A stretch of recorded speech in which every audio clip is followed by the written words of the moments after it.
Hello my friends and welcome back. Thank you very much for being with me again today. I'm not calm, I just pretend I'm calm. Because I'm actually kind of upset because I will read you an article that doesn't bring joy to my soul. This article comes from USA Today from July 12, 2022.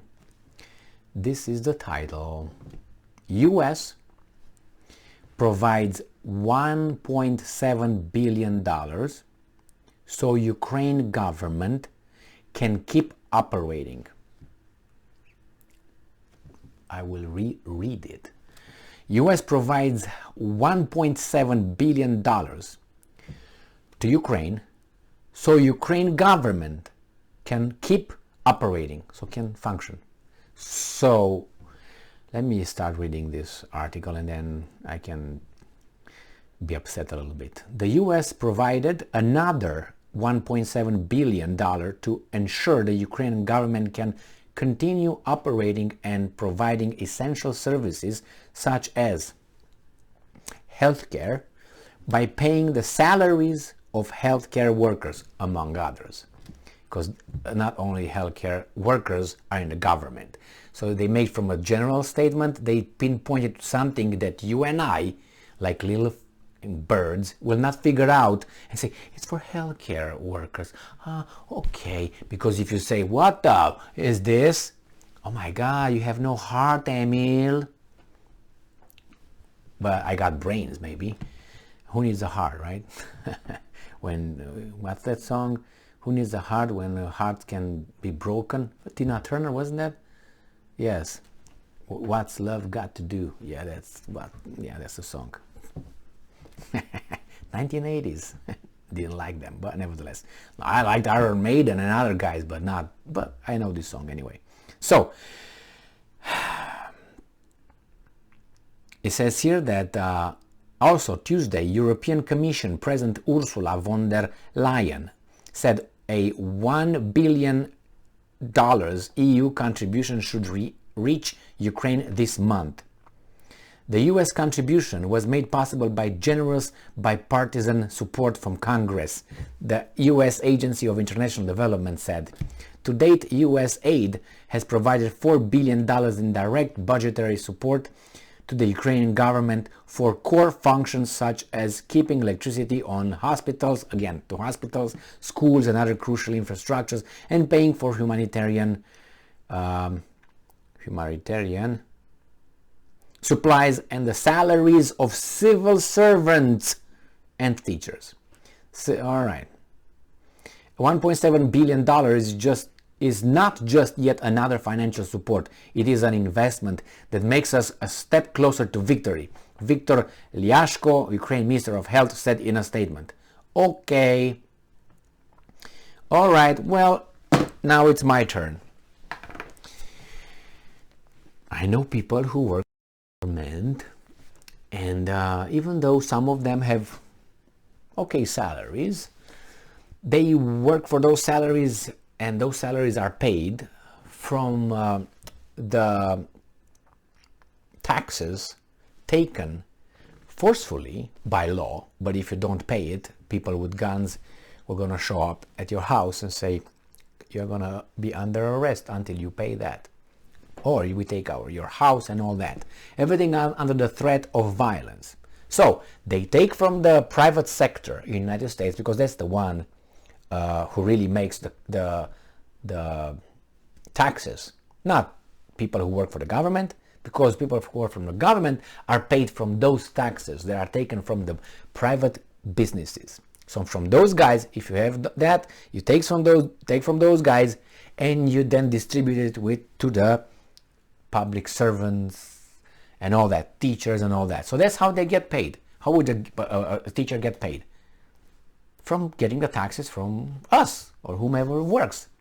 But if you don't work, your child still will go to school and will get some education, even if your parents do not work. Who's paying for that child's education?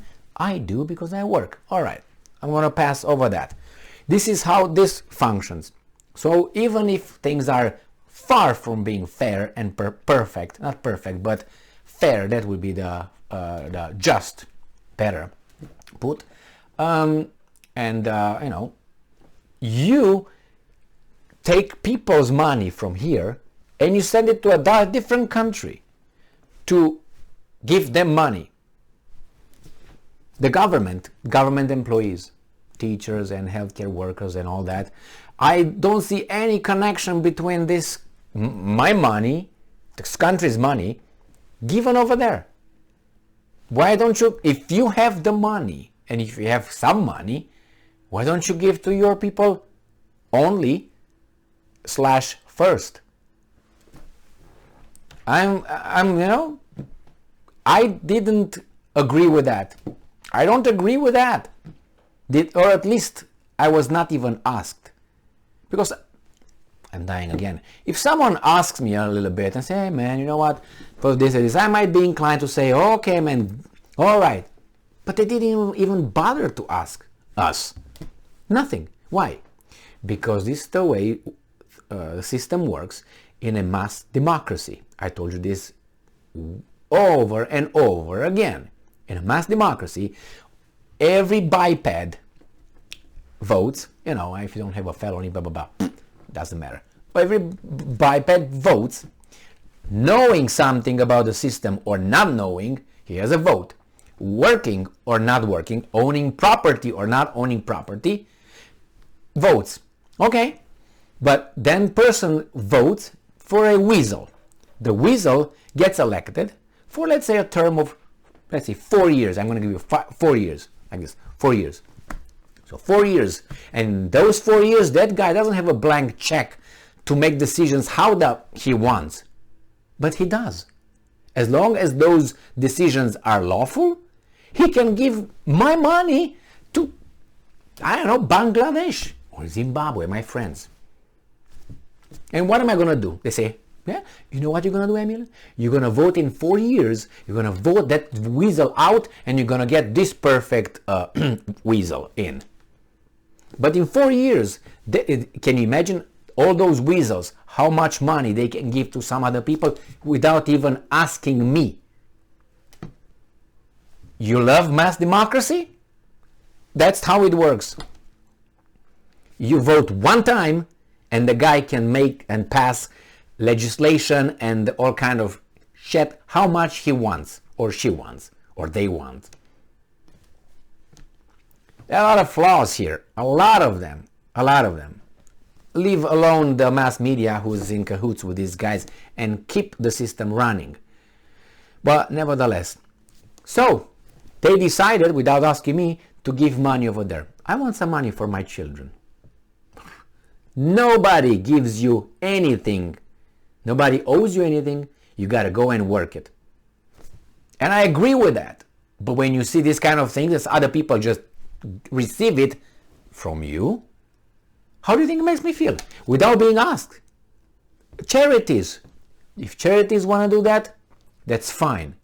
But US aid, blah, blah, blah, US gives this, Congress decides, like they're gods. But they're gods with my resources. Do you know that in the US government, the politicians over there, in the Congress, they don't get drug screened. But if you work as an employee for the government, you get drug screened.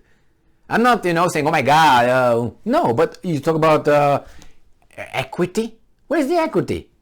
Drug screen them right now, random drug screen, and see how many of them are going to piss and blood and follicular drug screen you would get tested. And how many are going to get out? What, 90-some%? I don't know, just saying. And it's fair. They vote their salaries. They vote their benefits. It's like I go to work and say, guys, let's vote our salaries. Let's vote our benefits, medical and all that, and retirement. That's how they do it. You don't believe me? Just do 2-3 clicks and you find out. They do it. It used to be that the elected officials were working for free. Still are some jurisdictions, locations in the United States that those people work for free. They don't get an income. They have a regular job, and then they meet and they pass laws and so on for the region and whatever. They used to be like that. But look where we got. Look where we got. Thank you very much for being with me again today. Send more money. Send more money from me because I voted for or against. But I wasn't asked if I want to do this. Stay strong, stay smart, look for the truth, and be just.